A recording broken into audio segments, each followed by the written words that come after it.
Ok, entonces en la clase de hoy vamos a hablar sobre terapias, psicoterapias, ¿no? En atención primaria. Conceptos muy generales, por supuesto, sobre las terapias principales que se pueden realizar en el nivel de la atención primaria. Eh, una de estas es la llamada psicoterapia de apoyo, ¿ok? Que es cuando cualquier persona está pasando frente a un problema, ¿no? X. No es una psicoterapia sistematizada ni de largo aliento. Puede ser un único acercamiento incluso. Lo puede practicar cualquier persona. Y con mayor razón, pues bueno, el médico general, cuando se enfrenta a situaciones eh, que acompañan los síntomas físicos o somáticos del paciente, ¿no? Y que implican fundamentalmente establecer con él una relación afectiva positiva, de comprensión, de apoyo emocional. Un ratito.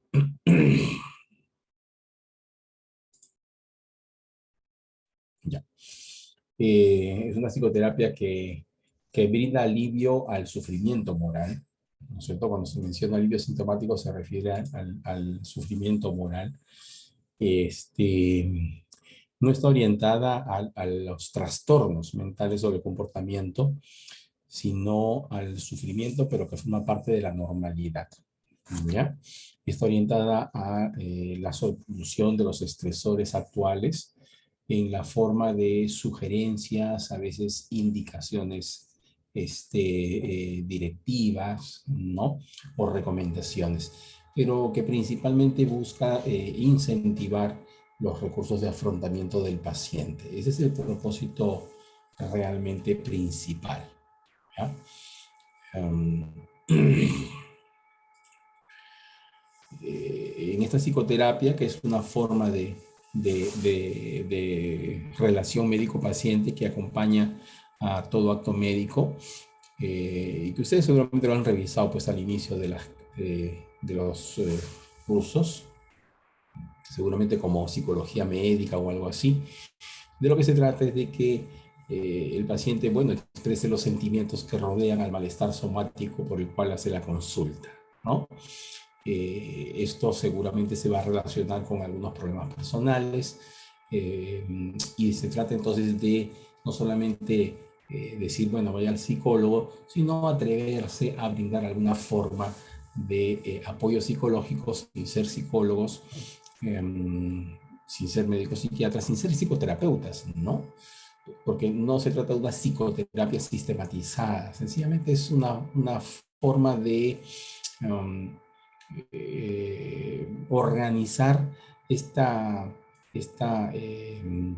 inclinación empática que tenemos todos los médicos, ¿no? Frente a la persona que está sufriendo. Entonces, es identificar que el sufrimiento somático se suele acompañar también de un sufrimiento psíquico, tanto por los propios síntomas somáticos como por las circunstancias que están rodeando a esta situación. Entonces, frente a eso, es que el médico, adoptando un poco el rol de psicólogo, un rol empático con el sufrimiento moral de la persona y no solamente con sus síntomas, no solamente una atención al síntoma y a la prescripción del plan de trabajo, sino también al sufrimiento moral, pues cuando identifica problemas y que la persona está subsumida por estos problemas en este estado de sufrimiento, pues alienta, ¿no? Alienta el sentimiento de esperanza real, señala la realidad, porque muchas veces se dramatiza la situación. Un poco el médico pues satisface la necesidad de dependencia, ¿no? del paciente, pero al mismo tiempo confronta con la realidad sus sentimientos negativos, como por ejemplo los sentimientos de soledad y las falsas creencias, ¿no?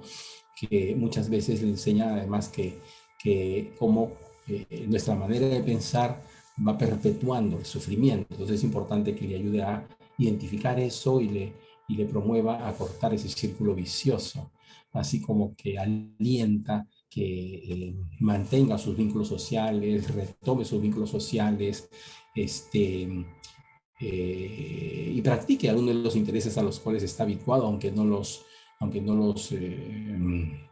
experimente placer, pero con tal que sean intereses potencialmente placenteros, pues es importante que los siga practicando, ¿no? Y al mismo tiempo utiliza otros elementos del entorno social en el sentido de involucrar también a la familia, recomendándoles lo mismo, ¿no? Un apoyo emocional empático, comprensible, eh, y proactivo. A eso se llama psicoterapia de duelo, perdón, la psicoterapia de apoyo. La otra psicoterapia es la del duelo, ¿no es cierto? Frente ya a una pérdida de algo significativo y el duelo no solamente es frente a una persona, ¿no? También se pueden perder otras situaciones significativas y valiosas y se genera el mismo duelo, ¿no? Por ejemplo, la frustración cuando no se ingresa, ¿no?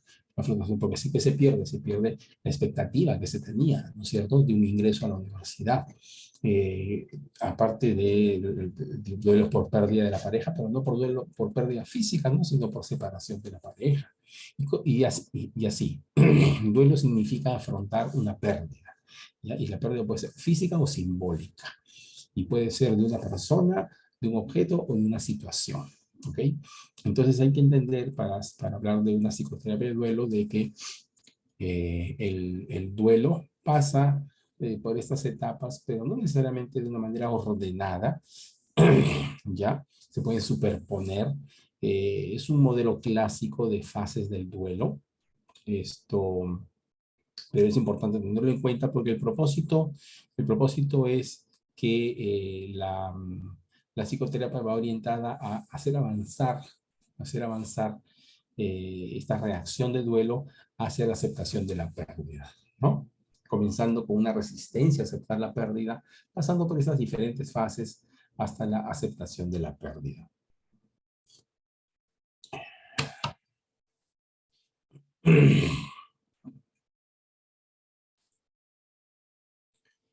Las psicoterapia de duelo entonces va orientada a aceptar, a hacer que la persona acepte la realidad de la pérdida, a exteriorizar eh, los afectos, ¿no?, y el dolor por la pérdida. Es importante aceptarla, es importante evitar en esta situación, por ejemplo, que la persona deje de tratar de hacerse la valiente o la que carga con el dolor de los demás, ¿no? Y que tiene que mantenerse sereno, ¿no? Y que le han dicho que es malo llorar y cosas así. Es importante exteriorizar, darse un tiempo y un espacio para expresar el dolor, para sentirlo, ¿ya? Yo suelo decir aquí en este punto a las personas que el dolor y la pena va a estar allí, ¿no? Lo aceptemos o no, querramos exteriorizarlo o no. Y es más, si no le damos su tiempo y su momento, pues se va a convertir en otro proceso psicológico o somático, ¿no? Entonces, nada de estar queriendo hacerse el valiente frente a los demás, no hacerse el fuerte, ni cosa por el estilo, porque estamos hablando de que usted ha perdido una persona valiosa, o acaso no ha tenido valor para usted, ¿no? Porque si no lo sientes como si no hubiera tenido valor. Entonces, eso es, digamos, en las personas en las que notoriamente hay un dolor, ¿no? Pero que a veces o se trata de disfrazar o disimular, ¿no? Con ese tipo de prejuicios. Luego, se va avanzando hasta tratar de adaptarse, pues, ¿no?, a un medio en el que el fallecido ya está ausente, comienza a aceptarse la realidad de la pérdida, ¿no? Para finalmente seguir viviendo recolocando sentimentalmente el fallecido, ¿no? Recolocando sentimentalmente el fallecido en la forma ya de un recuerdo con sus con sus cosas buenas y sus cosas malas también, ¿no? Según Worden, el duelo acabaría cuando se han completado estas 4 tareas, ¿no? La persona ya aceptó la realidad de la pérdida, que es irreparable, ¿no? La separación, por ejemplo, o como le digo, cualquier otra situación simbólica. Cuando se ha sufrido esa pérdida, ¿ok? Cuando se ha dado la oportunidad para que se sufra esa pérdida, cuando la persona ha retomado ya un modo de vida en el que el fallecido ya no está presente, ¿no es cierto? Y cuando ya puede, como se dice, voltear la página a los sentimientos, ya no existen los sentimientos dolorosos de pena, existe el recuerdo, existe la resignación, ya no existe la dependencia, ¿no es cierto? Ya no existe el enojo, la rabia, nada de eso, ¿no? Sino la serena resignación. Como yo le digo a los pacientes, la sabia y serena resignación, ¿no?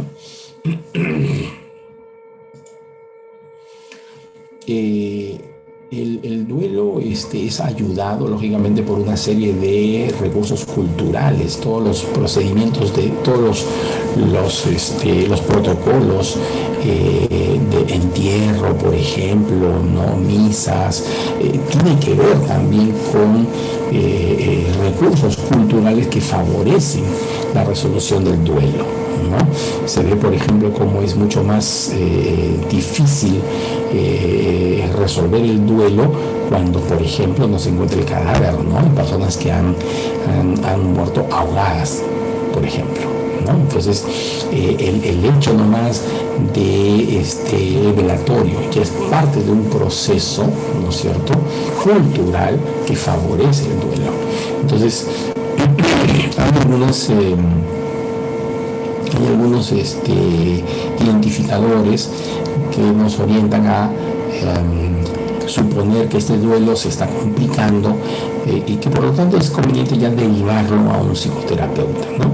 Entonces, son estas pistas, ¿no? Cuando el duelo ya no puede hablar del fallecido, si le quiere contar un dolor intenso, Doctor, pero ya ha pasado, sí. doctor, buenas noches. Se escucha bulla mientras habla, no sé si no se entiende bien lo que dice. Ya, Hay como interferencia. otra vez la interferencia, ¿no? Aló, ahí. Aló, ¿me escuchan ahí? Aló, ¿me escuchan? ¿Me escuchan? No lo escucho yo ahora. ¿Me escuchan?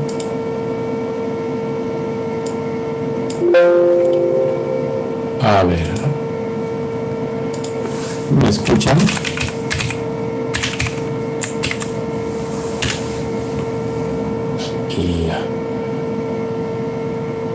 Y este es luego. Ya, pero es el ruido de la computadora de repente. Ahora sí. Ahora sí, mejor. ¿Aló?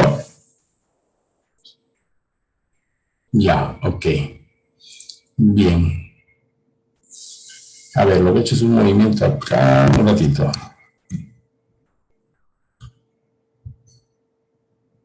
¿Se escucha mejor? Bien, me comenté, ya.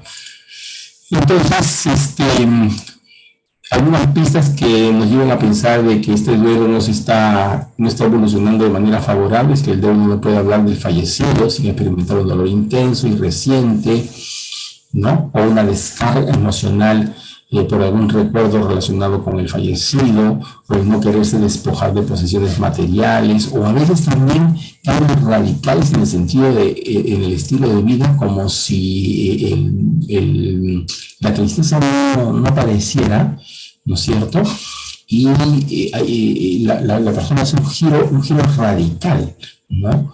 Como diciendo, no merece la pena esto que he perdido, ¿no? Digamos, una pareja, una expareja, y nada, a partir de ahora me libero y tanta cosa, ¿no? Pero en el sentido de un disfraz, ¿no? Un disfraz, ¿ya? Entonces, cambios radicales en el estilo de vida, ¿no? Y luego una compulsión a imitar a la persona muerta y una especie de fobia respecto a la enfermedad que padeció el fallecido, ¿no? Entonces, frente a eso, lo conveniente es recomendar ya pues un tratamiento psicológico, ¿no? En términos generales, a nivel cultural occidental, el DSM, por ejemplo, ha establecido una duración normal del duelo de un promedio de 6 meses, ¿no? Entonces, un duelo prolongado se establece por sobre encima de 6 meses. Pero eso es una de los criterios, nada más para hablar de un duelo complicado, ¿no? No es el único, ya les he mencionado otras pistas. De tal manera que no solamente es la prolongación del duelo lo que hace que hablemos de un duelo complicado, también puede ser un duelo donde hay una abundancia de síntomas somáticos o alteraciones de la conducta llamativas, ¿no es cierto?, fuera de lo culturalmente reconocido como normal. Luego el duelo exagerado, ¿no es cierto?, en el sentido de generar una disfunción ocupacional y en otras áreas, ¿no?, de la vida a la que uno se dedica. ¿Okay? Recordemos que nuestros afectos, digamos, están repartidos con nuestros diferentes intereses, ¿no es cierto? Y al mismo tiempo que somos pareja, pues también somos padres, somos hijos también, somos estudiantes, somos trabajadores, etcétera, etcétera, ¿no? Entonces son varias áreas, y cuando en la mayoría de estas hay una afectación, ¿no?, entonces ya estamos hablando de sentimientos por encima de lo normal en el duelo, y por lo tanto de un duelo complicado. Y el otro es el duelo retrasado, ¿no? Y el otro elemento es el de la llamada psicoterapia en crisis, que se refiere a crisis como catástrofes, ¿no? A crisis como catástrofes, ¿ya? Que generan una pérdida, pues, material importante, a veces una pérdida familiar también súbita, ¿no?, imprevista, y esa consecuencia de una catástrofe o un desastre, ¿no? Entonces, se refiere a esta psicoterapia de crisis se refiere a la intervención psicológica inmediata en esa situación, ¿ya? Que se brinda así nomás en cuestión de pocas horas, ¿no?, que ocurre esta situación, y que podría darse el caso que ocurra, digamos, donde ustedes van a hacer el serums, por ejemplo, ¿no?, una situación de estas, ¿ok? Entonces, el Instituto Nacional de Salud Mental, Honorio Delgado Hideo Noguchi, pues elaboró algunas recomendaciones y algunas observaciones sobre esto que se llama psicoterapia en crisis, ¿no?, donde los objetivos es restablecer lo más pronto posible la capacidad de afrontamiento, ¿no es cierto?, de la persona afectada, evaluar la presencia de conductas autodestructivas, ¿no es cierto?, para hacer las derivaciones correspondientes y reducir la mortalidad, y lo personal, pues todo el apoyo moral, afectivo y la facilitación de la expresión de las emociones. Es importante tener en cuenta el sufrimiento humano en una catástrofe, ¿no es cierto?, y no solamente el sufrimiento moral, no solamente el sufrimiento material, sino también el sufrimiento moral, que esto significa, ¿no? Inmediatamente buscar las relaciones con los familiares para promover el soporte familiar y establecer contacto con otras instituciones de ayuda, ¿no es cierto?, material, ¿no?, como lugares protegidos, etc. Ahora, frente a la crisis, cada quien reacciona de una manera distinta. Hay algunas formas generales de reaccionar, ¿no? La reacción de estrés agudo, la reacción de shock ¿okay? Pero hay otras formas, ¿no? Y en todo caso uno tiene que aceptar la forma de reaccionar como desesperación, como shock, en fin, cualquier otra, ¿no? Luego aceptar las limitaciones de la persona afectada como reales, no como inventadas, no como exageradas, sino como reales, porque estamos hablando de frente a una catástrofe, entonces hay que imponer el principio de realidad frente a nuestra propia apreciación respecto a la reacción de la paciente, ¿no? Y a los perdón, de la persona que está sufriendo, que ha sufrido esta catástrofe, ¿no? Y a las limitaciones que expresa, ¿no? Si dice, señorita, no tengo dónde vivir, ya no tengo nada, pues hay que aceptarlo eso como real, ¿no es cierto? No como exageración, a eso se refiere. Al mismo tiempo, evaluar la capacidad psicológica de la persona afectada tan exacta y rápidamente como sea posible, y aceptar también que uno tiene unas limitaciones, ¿no? Para ayudar a las personas, ¿no? Uno no puede ser, lamentablemente, el Superman de todos, ¿no? Entonces, tiene que buscar otras ayudas, ¿no es cierto? Tiene que hacer lo mínimo de apoyo moral, ¿no? De apoyo material, de incentivar la capacidad de afrontamiento de la persona, enfocándose pues en el problema, identificando las pérdidas más trascendentales, ¿no es cierto? Sin confrontar, sin interpretar la reacción de la persona que ha perdido algo valioso en una catástrofe, ¿no es cierto? Y siempre promoviendo el afrontamiento positivo, pues, ¿no? El afrontamiento positivo, el deseo de seguir adelante, ¿no es cierto? Sin discutir, sin debatir, analizando con la persona opciones posibles, sin dar consejos directos porque uno no está en el pellejo de otro, ¿no? Sino con permitir el autodescubrimiento de alternativas y de posibilidades, pero sin sentirse uno que va a solucionar el problema de la persona que ha sufrido la catástrofe, ¿no? Entonces, el Noguchi nos plantea algunas de estas pistas o preguntas claves, ¿no es cierto? Pero en todo caso, la psicoterapia en crisis tiene como propósito principal afrontar una situación de catástrofe, ¿okay? De desastre natural, principalmente. Imaginemos pues un huaico, un terremoto, ¿no es cierto? Es una ayuda básica que se da en las primeras horas, apenas uno llegando, ¿no? Es una actitud de escucha, de recomendación, de identificación con la pérdida, ¿no es cierto?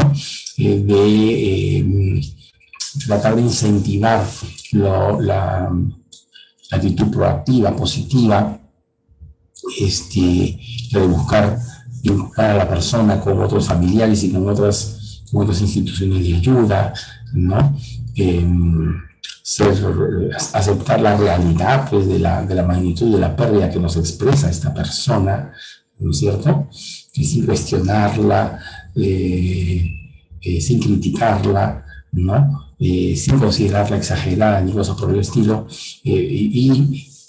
sugiriendo, ¿no? Sugiriendo de manera empática, ¿ok? Y estableciendo lo más pronto posible relaciones con la familia o con otras instituciones, ¿ya? Ya especializada, pues no estamos hablando de un afrontamiento como médicos generales, ¿no? Porque también hay instituciones pues, de salud mental comunitaria que cada vez se extienden más, entonces eso ya son más especializadas, ¿no? Bueno, esto es algo bastante general, entonces son las psicoterapias que se pueden realizar en atención primaria, ya las he dividido así de esta forma, ¿no es cierto? Porque de alguna manera pueden formar parte del contexto de la práctica diaria del médico general, del médico serumista. Entonces la psicoterapia de apoyo, la psicoterapia del duelo y la psicoterapia en crisis, ¿ok? Hay muchas cosas que ver. Nosotros no hacemos pues, psicoterapia de crisis porque en una época anterior el Hospital Valdizán tenía sus grupos itinerantes de psicoterapia en crisis. en la época del terrorismo, tenía sus grupos itinerantes, ahora ya no lo realiza, pero están los centros de salud mental comunitario, ¿no? Y lo que sí practicamos de manera así particular, porque yo trabajo en una institución estatal y tenemos nuestros servicios de psicoterapia, hasta inclusive de psicoterapia de apoyo, pero sí de manera particular hacemos lo que es la psicoterapia de apoyo y sobre todo la psicoterapia del duelo, ¿no? La psicoterapia de apoyo me gusta justamente más o menos, perdón, la psicoterapia de duelo, pero de una manera extendida, no solamente al fallecimiento. ¿Ah?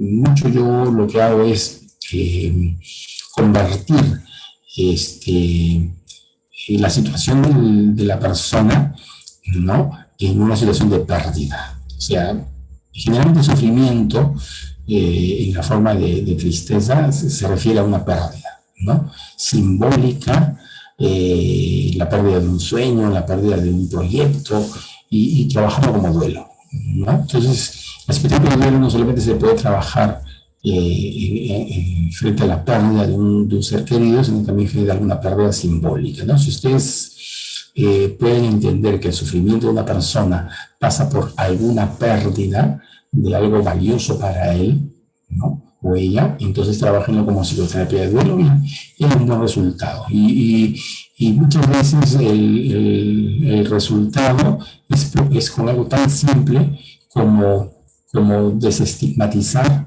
que la pena y el dolor, que el sentimiento de pena y dolor, no debe tenerse, que debe ser fuerte, que es lo que les suelen recomendar la familia, ¿no? Ponte fuerte, ya no hablemos del tema, ¿no es cierto? Entonces, muchas veces eso es dañino, y solo identificar eso y darle a la persona el derecho que tiene de expresar su pena y su dolor, pues suele ser suficiente para que el proceso de duelo continúe avanzando, ¿no?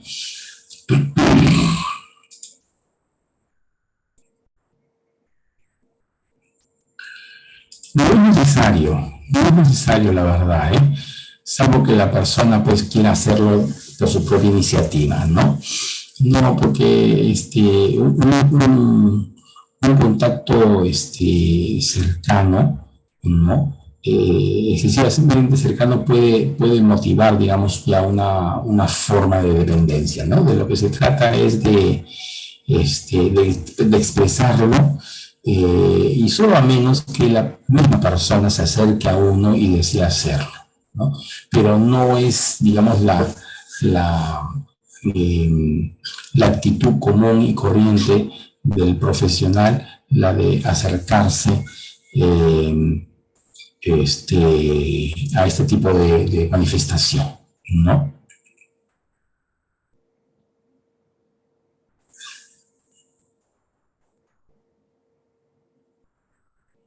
Bien, entonces, eso respecto al primer tema, ¿no? Que han querido los organizadores del curso que se trate. Eh, Vamos a dar unos minutos entonces para pasar al segundo tema, que ya es sobre adicciones. Y el segundo tema se trata de adicciones no convencionales, pero he querido cambiar el orden y vamos a hacer adicción al alcohol. Y lo he querido cambiar porque creo yo que es importante tener algunas bases sobre los mecanismos de la adicción para luego ya en la siguiente clase, que debería haber sido sobre adicción al alcohol, hacer sobre las adicciones no convencionales para hacer justamente la comparación, ¿ya?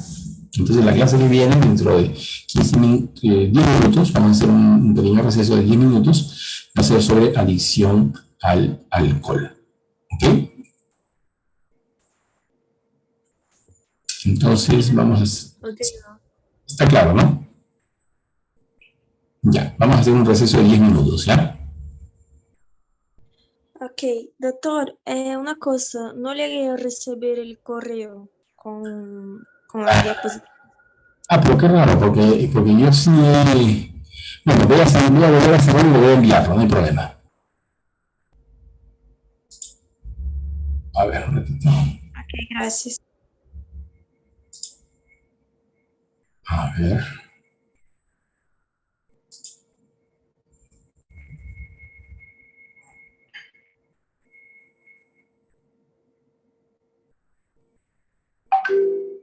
¿no?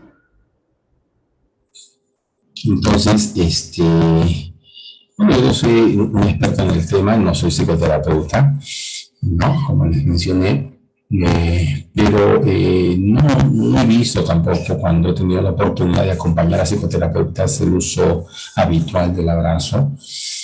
Esto, yo creo que todo lo que sea una muestra de empatía, si es natural, si es espontánea, ¿no es cierto? Pues puede permitirse, por supuesto, no es ni bueno ni malo, ¿no? Creo que más importante que eso es que así como si es natural y espontáneo el darlo, también tiene que ser natural y espontáneo el soltarlo, ¿no? Es importante también tomar en cuenta eso, ¿ya? La naturalidad, ¿no? La naturalidad. ¿Ok? Es importante como parte del proceso de ayuda, ¿no? En el sentido de la expresión de empatía, ¿no? La expresión de empatía en la medida que sea natural, ¿no es cierto? Un abrazo tiene que ser pues muy natural y espontáneo, ¿no? Bueno, entonces vayamos ahora al tema de adicciones, ¿no es cierto? Entonces vamos a compartir, a ver.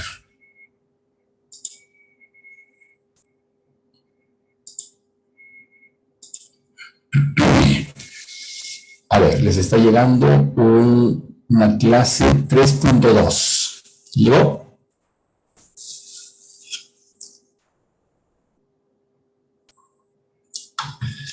¿Llegó la clase 3.2 en el chat? Sí, llegó, doctor. Muchas gracias. Ok, entonces ahora vamos a compartirla, ¿ya?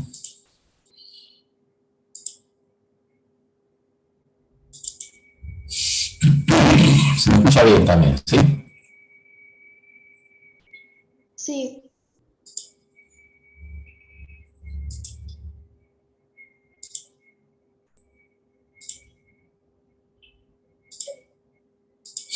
Ok. Ok, entonces ahora la segunda clase que se refiere a la adicción al alcohol, ¿no es cierto?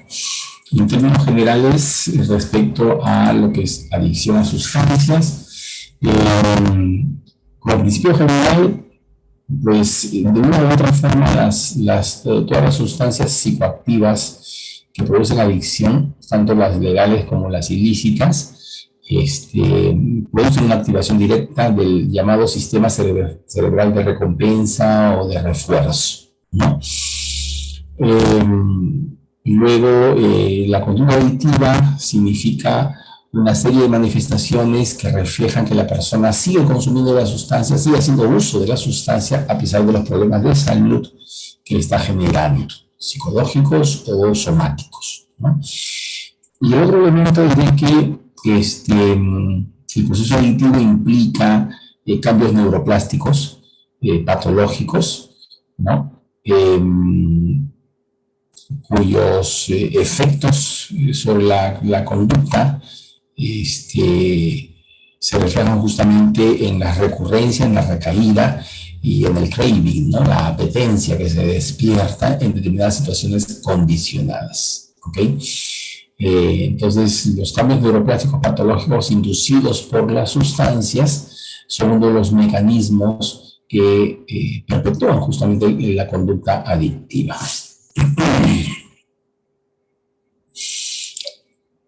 Entonces,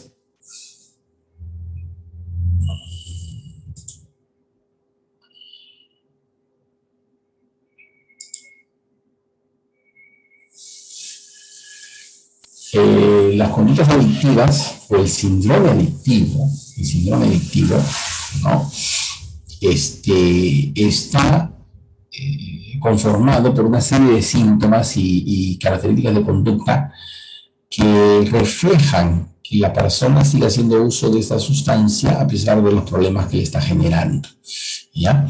Y estas características las podemos organizar como un control deficitario del consumo, ¿ok? deterioro social, consumo de riesgo o asociado a conductas de riesgo, ¿no? Sobre la salud propia, y cambios farmacodinámicos persistentes, que son el fenómeno de tolerancia clínica a los efectos buscados y el síndrome de abstinencia, ¿no?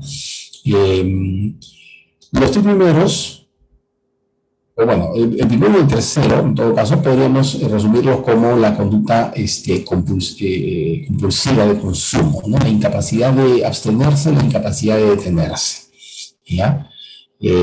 Cuando hablamos de la incapacidad de abstenerse y la incapacidad de detenerse, hacemos referencia a que la persona ha hecho intentos, ¿no? Por lo menos tiene el deseo de frenar el consumo. Y a pesar de ese deseo, de ese intento, pues no lo logra y ocurre la recaída, ocurre el consumo descontrolado. Entonces hablamos de incapacidad de abstenerse en el sentido de que es una persona que está sin consumir y se ha prometido a sí misma dejar de hacerlo por tiempo indefinido o por un tiempo limitado, pero no logra ese cometido. Y la incapacidad de detenerse es la misma persona que se ha hecho la promesa a sí misma de consumir de manera limitada, una cantidad limitada. Y sin embargo, una vez que ha iniciado el consumo, pues ha sobrepasado ese límite que se había autoprometido, ¿no? Entonces ahí hablamos de incapacidad de abstenerse e incapacidad de detenerse, ¿okay? Esto asociado a la problemática social, al uso problemático social que asociado al consumo, ¿no? Es decir, problemas ya con la familia, laborales, pueden ser hasta policiales incluso, y de ese tipo, ¿no? El deterioro social, ¿ok? Y luego, junto con eso, los cambios,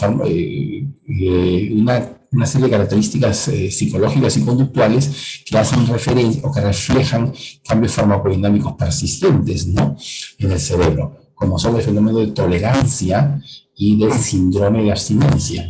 La tolerancia farmacodinámica se refiere a que la persona ya no siente la misma experiencia con el consumo de las primeras veces a la misma dosis, sino que se requiere dosis mayores para obtener el mismo efecto, ¿no? De las primeras veces. Se va requiriendo cada vez dosis mayores de la sustancia. Y el síndrome de abstinencia hace referencia a un fenómeno de síntomas psicológicos, fisiológicos y conductuales que ocurren secundarios a el cese brusco del consumo de la sustancia que se había estado teniendo en dosis altas y por un tiempo prolongado. O sea, la persona ha estado bebiendo, digamos, en este caso, en grandes cantidades y por varios días seguidos, y de pronto deja de consumir, ¿no? Entonces, el cese brusco del consumo en poco tiempo se asocia a una reacción psicofisiológica característica que se llama el síndrome de abstinencia, que refleja una serie de cambios estos farmacodinámicos persistentes que veremos más adelante, y que tiene como una de sus características el que se alivian estas manifestaciones cuando se reinicia el consumo, ¿no? Los alcohólicos llaman como que cortarla, ¿no? Cortarla. Y esto de la tolerancia es ser cabeza dura, ¿no? Ya no se embriaga, entonces hay una tolerancia, ¿no es cierto? Pero como lo que se busca no es la embriaguez, sino la desinhibición, cada vez se requieren dosis mayores para la desinhibición, dosis mayores de bebidas alcohólicas, ¿no? Bien, entonces, un ratito. Ya. Cuando hablamos de que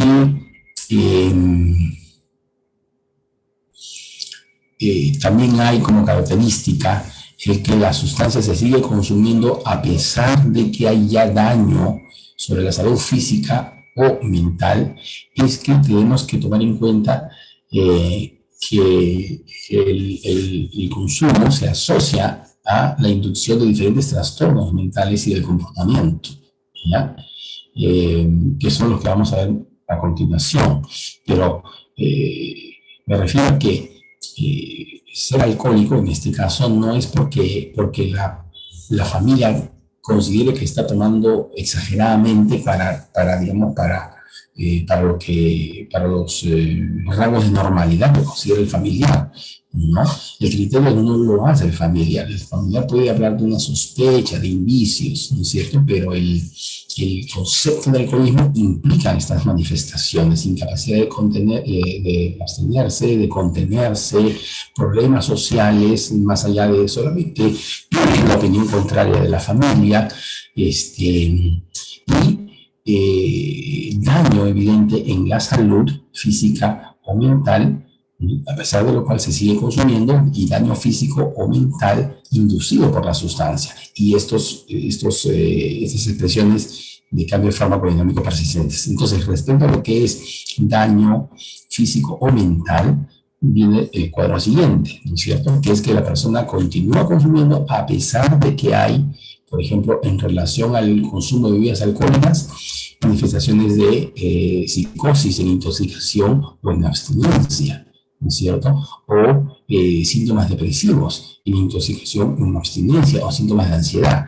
Entonces, en este cuadro lo que se observa es cómo diferentes sustancias psicoactivas, algunas legales y otras ilegales, se asocian a manifestaciones mentales, a síntomas mentales, a síndromes y a trastornos mentales que son inducidos por la sustancia, tanto durante la intoxicación como durante la abstinencia, o más allá de lo que dura la intoxicación y la abstinencia, que en este caso es persistente, ¿no? Por ejemplo, el alcohol también se asocia a trastornos neurocognitivos persistentes. Acá nos referimos a amnesia y a diferentes síndromes amnésicos que también vamos a mencionar más adelante, ¿no?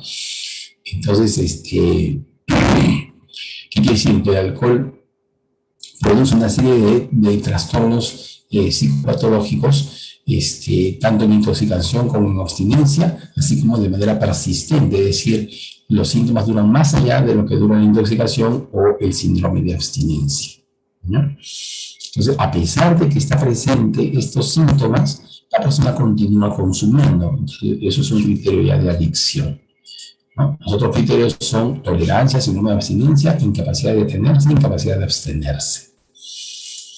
Pero ¿qué es lo que pasa, pues, no? Con las bebidas alcohólicas y en general con las sustancias psicoactivas? Su acción sobre el llamado circuito de la recompensa, pues, ¿no? El circuito de la recompensa que involucra varias estructuras cerebrales también relacionadas con el llamado sistema límbico, ¿no es cierto?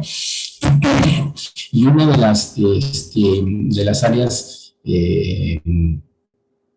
fundamentales en este circuito de la recompensa viene a ser el área tegmental ventral y el núcleo accumbens, porque desde el área tegmental ventral parten proyecciones dopaminérgicas, o sea, los cuerpos neuronales están en el área tegmental ventral y de ahí parten sus axones, ¿no? Proyecciones dopaminérgicas que terminan en el núcleo accumbens haciendo sinapsis con otras neuronas dopaminérgicas. Entonces, hay proyecciones dopaminérgicas del área tegmental ventral al núcleo accumbens que es el sitio más investigado en este circuito cerebral de la recompensa, ¿no? Llamado así porque desde el inicio se pensó que ese circuito era el responsable, la actividad de ese circuito era responsable de la experiencia subjetiva de placer artificial e intenso inducido, ¿no es cierto?, por las sustancias, que hace que se convierte en el refuerzo de la conducta y que por lo tanto motiva la repetición. Entonces, por eso es que se llama el circuito de la recompensa o del refuerzo, ¿no? Se van haciendo estudios y avances en que no es propiamente un circuito de placer, sino un circuito de aprendizaje de conductas con alta expectativa o expectación, mejor dicho. Eso lo veremos más adelante, ¿no? Entonces, uno de los, como les decía, una de las estructuras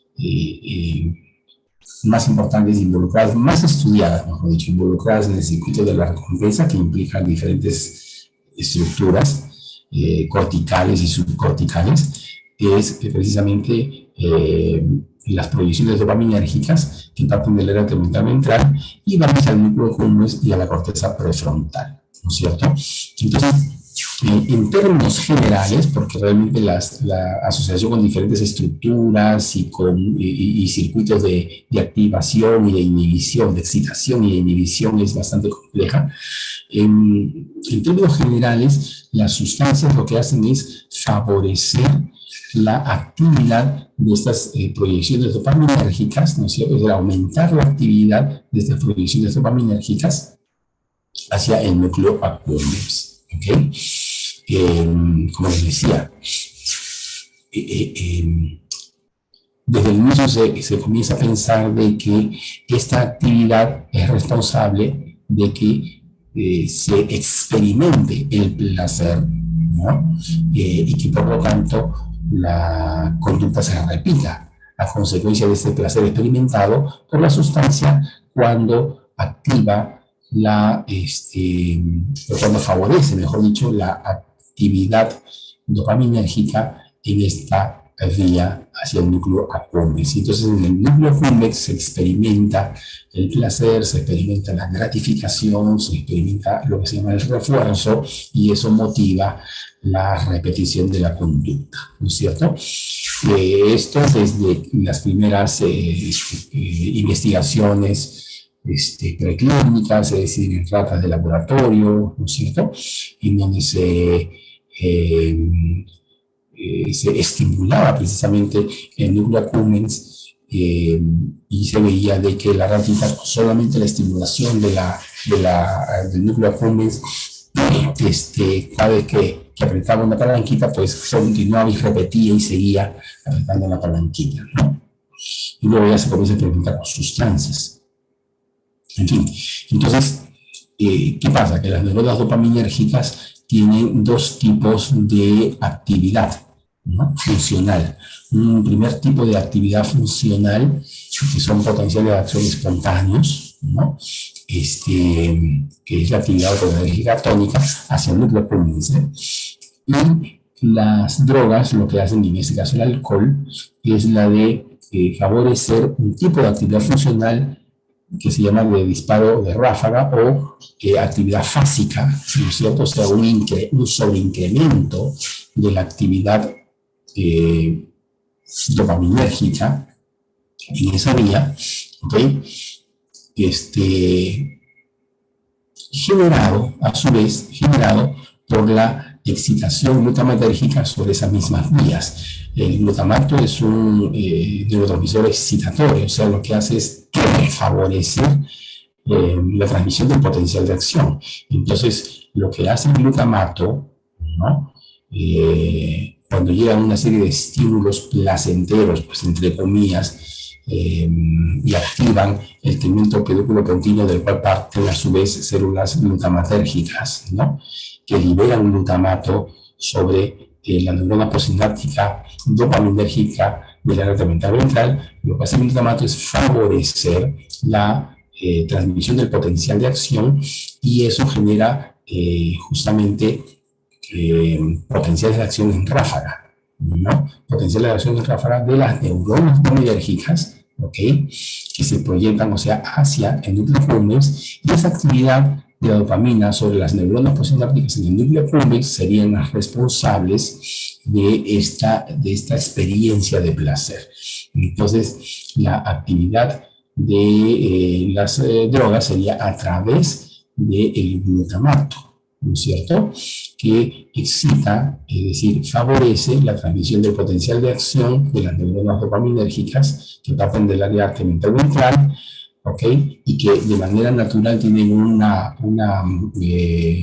tienen potenciales de acción espontáneos, pero que se incrementan los potenciales de acción en forma fásica por acción del glutamato, y ese disparo en ráfaga es lo que determina la experiencia de recompensa, ¿no? Entonces, la actividad dopaminérgica pasa de tónica a fásica. El problema es que el glutamato es, pues, un neurotransmisor excitatorio, ¿no es cierto? O sea, lo que hace es despolarizar la membrana, ¿no? Postsináptica. Y al despolarizarla, pues eso hace de que el umbral, ¿no? Al despolarizarse se acerque al potencial de disparo, ¿no? Mientras que el GABA es uno de los transmisores inhibitorios, ¿no es cierto? Es uno de los transmisores inhibitorios y lo que hace más bien es hiperpolarizar la membrana, ¿no? De tal manera que es más difícil que el potencial de acción comience. Entonces, diferentes drogas pues generarían un aumento de este disparo de glutamato, ¿no? Y esto, partiendo del elemento películo, cuya actividad pues se incrementaría, ¿no? O sería inducida por estímulos auditivos, visuales y somatosensoriales potencialmente gratificantes o placenteros. Pero el alcohol también actúa pues sobre la actividad GABA, ¿no? Entonces el alcohol que actúa sobre la actividad GABA, hay que tener en cuenta de que también hay una actividad GABA en el núcleo accumbens mismo, ¿no? Una actividad GABA que inhibe este disparo de las neuronas dopaminérgicas, ¿ok? Pero este disparo de las neuronas dopaminérgicas está inhibido, a su vez, esta acción se inhibe por la actividad potenciada de neuronas GABA también en el propio núcleo accumbens, ¿no? Entonces el alcohol también potencia la actividad GABA de neuronas GABAérgicas en el propio núcleo accumbens, y esto va a generar una inhibición de la inhibición, ¿ok? Una inhibición de la inhibición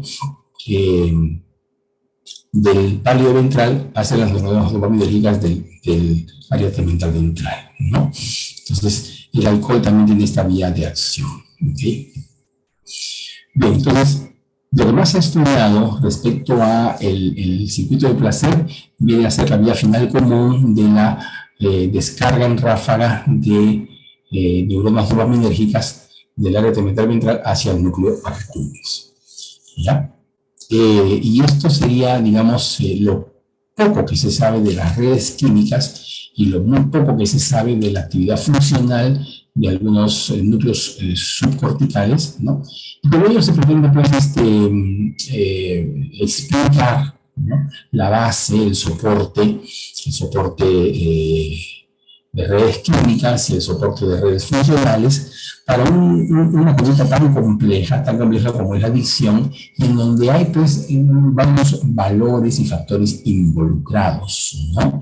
Varios factores involucrados tanto en el inicio como en la continuación del consumo. En el inicio del consumo y en la continuación del consumo hay una serie de factores involucrados, ¿no?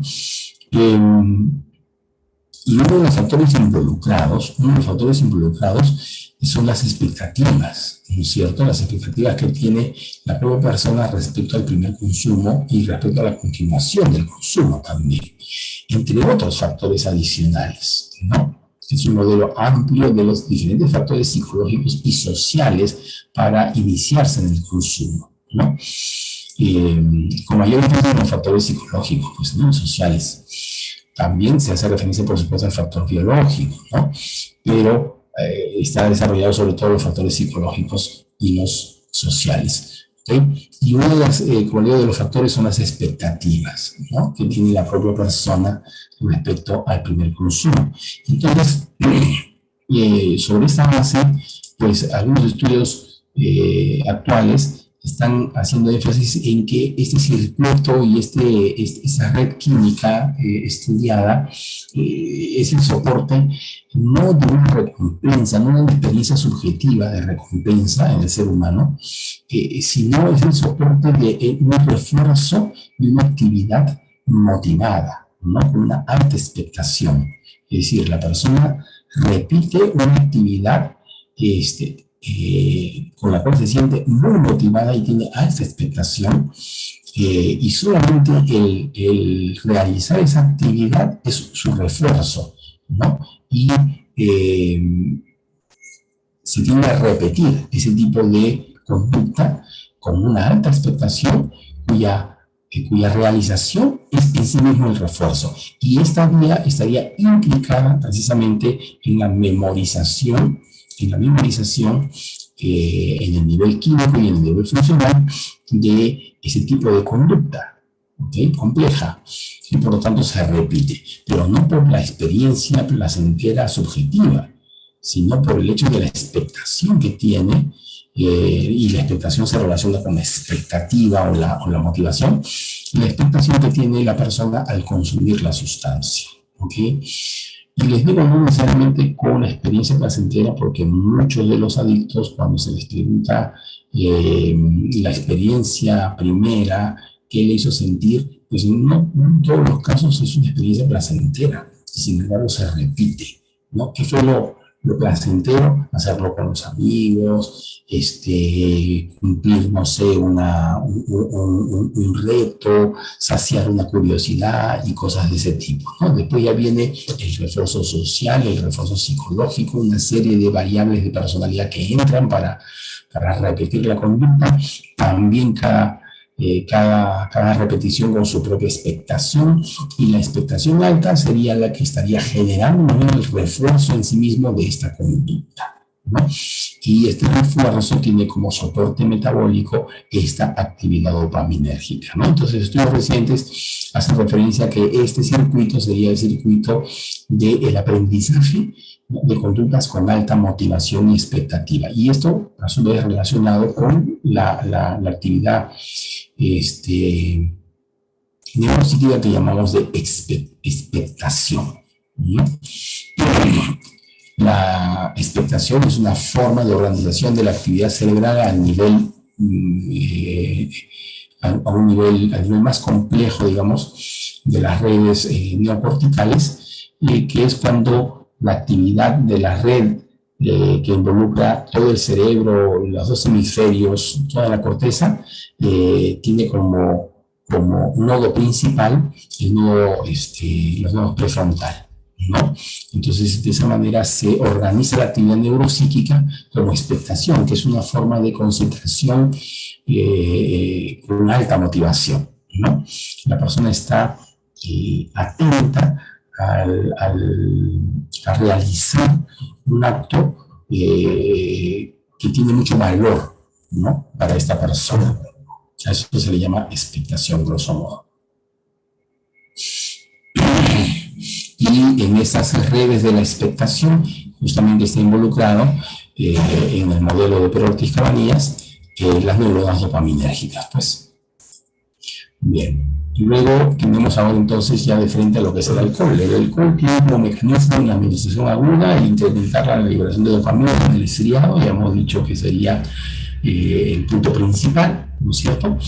Pero también tiene una acción facilitadora de la acción de los receptores de GABA, ¿no? También hemos mencionado cómo de manera indirecta la acción GABA, a su vez, se asocia con un incremento de la liberación de dopamina, ¿no? Porque se inhibe la inhibición de un circuito indirecto, y también tiene el alcohol en su administración aguda una acción de reducción de la actividad de los receptores glutamatérgicos, ¿no es cierto? Ahora bien, en la administración crónica, lo que hay es una reacción inversa, ¿no? Porque hay una regulación hacia arriba o hacia abajo, pues, ¿no?, de los receptores. La repetición de, por ejemplo, la repetición de la excitación glutamatérgica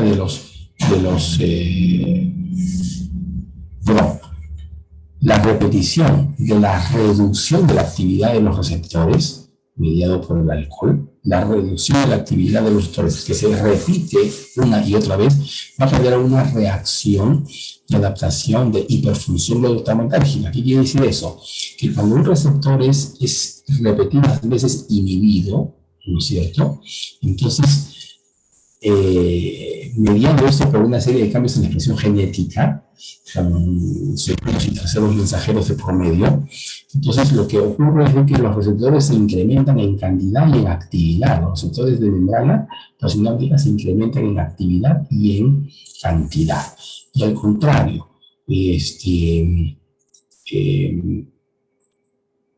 la actividad, ¿no? La excitación, digamos, ¿no es cierto?, de los receptores de GABA de manera repetida va a generar a su vez una hipofunción GABAérgica, es decir, tanta actividad de los receptores de GABA facilitado por el alcohol va a hacer que los receptores de GABA se reduzcan en cantidad en la superficie de la membrana postsináptica y también en actividad, o sea, en respuesta al neurotransmisor natural, es decir, al GABA.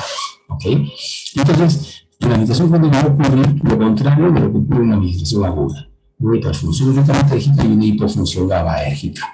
Y esto explica por qué cuando se suspende bruscamente en un alcohólico el consumo de alcohol, se genera el síndrome de abstinencia precisamente, porque de la inhibición no va a pasar a un estado normal, sino a un estado de desinhibición.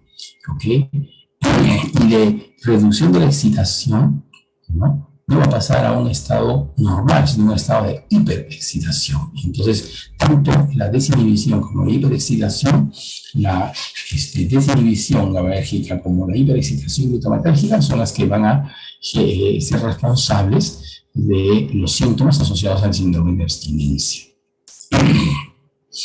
Y el síndrome de abstinencia del alcohol se suele desarrollar 4 a 12 horas después de un consumo prolongado y intenso y tiene una serie de manifestaciones, pueden determinarse en convulsiones, en delirium tremens, ¿no es cierto? Y algunos síntomas pueden durar hasta meses, ¿no? También produce daño multisistémico. Parte de la psicoterapia de motivación al paciente alcohólico para que inicie un programa de rehabilitación implica descubrir con él este tipo de daño y mencionárselo, ¿no es cierto? Hay una serie también de daños característicos en el sistema nervioso central, ¿ok? Con diferentes síndromes cerebrales, de síntomas psíquicos y neurológicos, con diferente nombre y diferentes hallazgos en neuroimagen.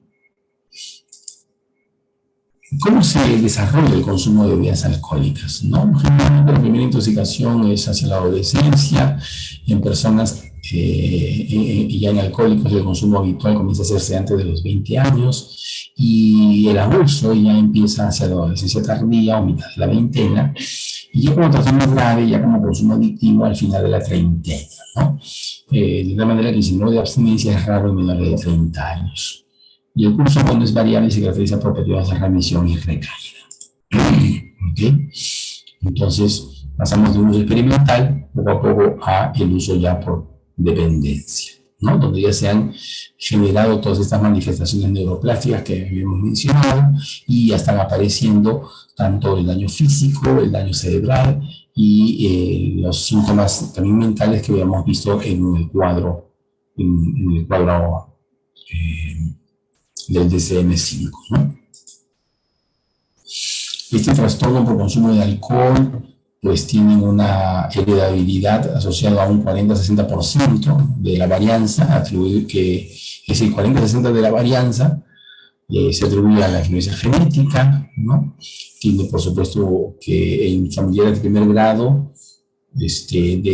o sea, si una persona alcohólica tiene algún familiar de primer grado, este familiar de primer grado tiene 3 a 4 veces mayor riesgo que la población general, así como los gemelos monocigotos tienen mayor riesgo que los gemelos dicigotos, ¿no? Mujeres más que hombres. Y otro factor de vulnerabilidad es la presencia de trastornos psicóticos, trastorno bipolar y cualquier tipo de personalidad asociada a impulsividad. En ellos hay mayor riesgo, ¿no? Bueno, acá ven diferentes cuadros de heredabilidad, ¿no es cierto? Se habla de una heredabilidad de 50-70% de la dependencia del alcohol, como habíamos dicho. Esto refleja el porcentaje de la varianza que se puede atribuir a factores genéticos. O sea, la diferencia de prevalencia, ¿no? Entre poblaciones de la varianza. ¿Cómo identificar que un alcohólico ha recaído? Pues estos son los diferentes valores, ¿no? Por ejemplo, concentración de alcohol en sangre mayor o igual a 150 sin signo de intoxicación, ya es una sospecha de tolerancia. ¿No? Y así, valores para sospecha de consumo grave, ¿no es cierto?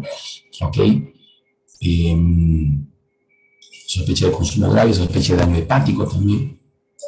Son diferentes marcadores, ¿no? Ahí, bueno, ustedes ven también otros cuadros que pueden ayudar, ¿no? Teniendo en cuenta la cantidad de consumo al día, cómo se elevan pues las diferentes enzimas, ¿no? La gamma-transcriptidasa, la TGO, TGO, simplemente, ¿no? La transferina, el déficit de carbohidratos y el volumen proteínas medio, ¿no? Entonces, estos son las situaciones en las cuales se alteran estas enzimas y teniendo en cuenta de que estos valores de gramos por día, ¿no? Gramos por día de consumo de bebidas alcohólicas, pues se relaciona a su vez con este cuadro, ¿no? Este cuadro hace referencia a que, por ejemplo, una VE, o sea, una bebida estándar, son 10 gramos de alcohol puro, ¿no es cierto? Entonces, una botella de 250 mililitros, ¿no? Que tiene 5% de bebidas alcohólicas, tiene una VE, o sea, 10 gramos de alcohol puro, ¿no es cierto? Entonces, este cuadro sirve para relacionarlo con este de aquí, donde se mencionan las cantidades absolutas de consumo de bebidas alcohólicas por día, pero uno no va a medir, sino que solamente va a preguntar sobre si consume de cerveza, si consume licor y en qué porcentaje de concentración está. Entonces, más o menos según esto y según la cantidad que aparece aquí, uno puede calcular la cantidad en gramos al día que consume y eso correlacionado a su vez con estos valores. ¿Ok? Está claro eso.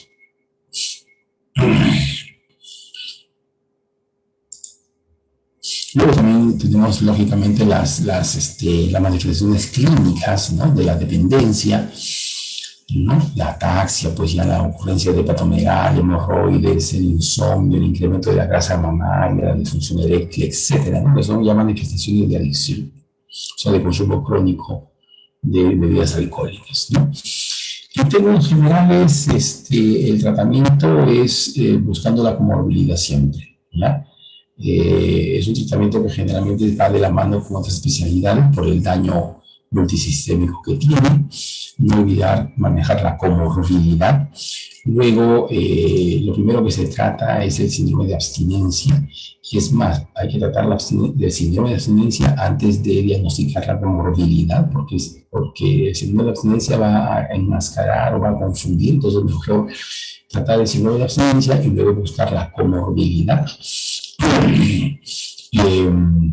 Porque manejando la comorbilidad, o sea, los otros trastornos que acompañan al alcohólico, trastornos psiquiátricos me refiero, se gana muchísimo, ¿no? En el terreno de la rehabilitación. Ya hemos dicho en un cuadro anterior que entre los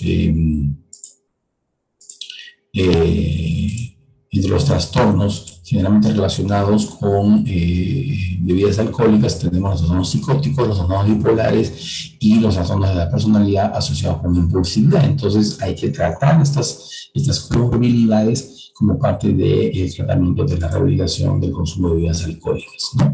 La comorbilidad, según el NIDA, es al menos 60% en la población general. Y lo que es más frecuente en alcohólicos son los trastornos bipolares, la esquizofrenia y los trastornos antisociales de la personalidad. ¿Ok? Bien, entonces, este valor es que al menos 60% de personas con trastorno por uso de sustancias, al menos 60%, ya, tienen una comorbilidad, que es cualquiera de estas, ¿no? Predominando las tres primeras, pero también puede ser trastornos depresivos, trastornos de ansiedad, ¿ya? Y este es el promedio general. Entonces, los principios generales del tratamiento implican el tratamiento del síndrome de abstinencia, que cuando es leve a moderado puede ser ambulatorio, con benzodiazepinas, por un tiempo corto y luego se va retirando. la corrección de las deficiencias nutricionales, ¿no?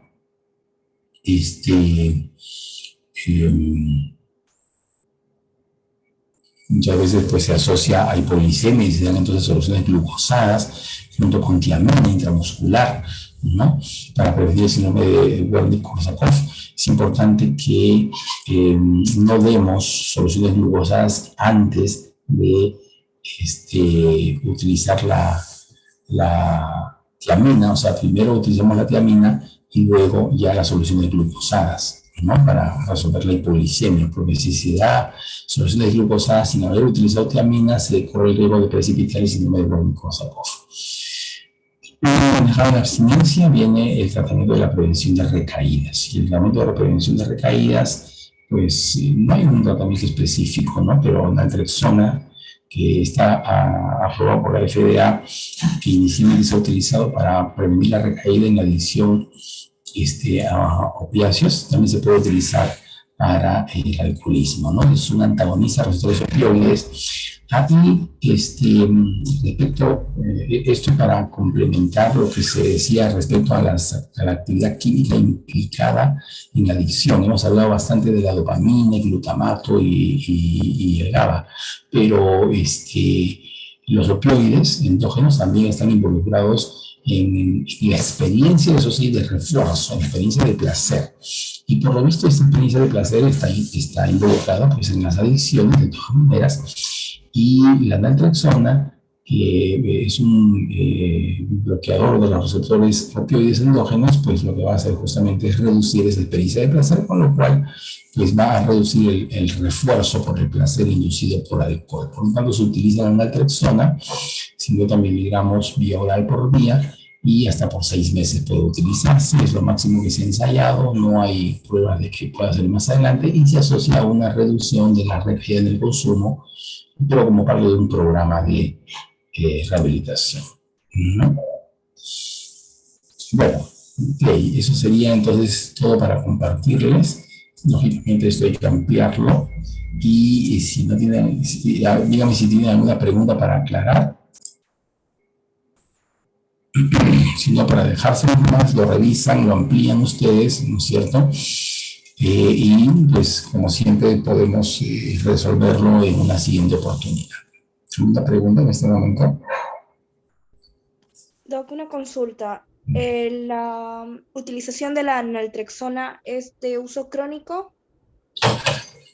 Está descrito su uso en un primer ciclo de 12 semanas, ¿no es cierto? Si hay una buena respuesta, se puede repetir 12 semanas más. Lo máximo que se ha utilizado es hasta 6 meses. Pero no se ha utilizado más tiempo, ¿no? Entonces, conforme se va ampliando su uso, hay cada vez menos evidencia científica de que vaya a servir. 12 semanas está bien probado que reduce la recaída en el consumo, ¿no? En personas que ya han pasado el síndrome de abstinencia. Esto es importante tenerlo en cuenta. O sea, primero, si es que está presente el síndrome de abstinencia, se trata del síndrome de abstinencia. Una vez que ya se ha aliviado el síndrome de abstinencia, en personas como parte de un plan de tratamiento que implica pues, psicoterapia, abordaje social, involucración familiar, etc., entonces se puede dar la naltrexona y, como le digo, el uso durante 12 semanas está probado con ensayos clínicos, ¿no? De buena calidad metodológica. Y se puede repetir 12 semanas más, ¿no? Si es que da un buen resultado. Más allá de 6 meses ya no se han hecho estudios como para justificar su uso mayor. Lógicamente el alcoholismo no dura 6 meses, pues, ¿no? No dura 3 meses. Es un trastorno que se considera de por vida. Entonces, por eso es que solamente es uno de los recursos farmacológicos, pero el tratamiento es multimodal, generalmente es grupal.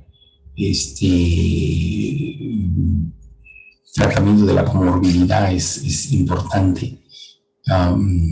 Y psicoterapia, ¿no? Psicoterapia grupal, sobre todo cognitivo-conductual. ¿Para qué? Para afrontar los riesgos de recaída y también para afrontar la recaída.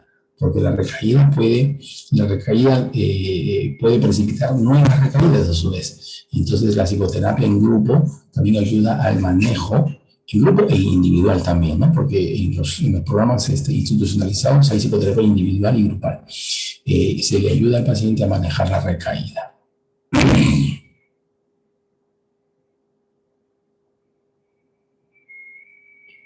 ¿Alguna otra pregunta? Ok. Bien, muchachos, entonces esto sería la clase de hoy y ya les dejé la diapositiva, así que nos estamos comunicando el próximo lunes. Buenas noches. Muchas gracias. Buenas noches. Buenas noches. Ok, entonces, Gracias, Doc. ya, salimos de acá. Y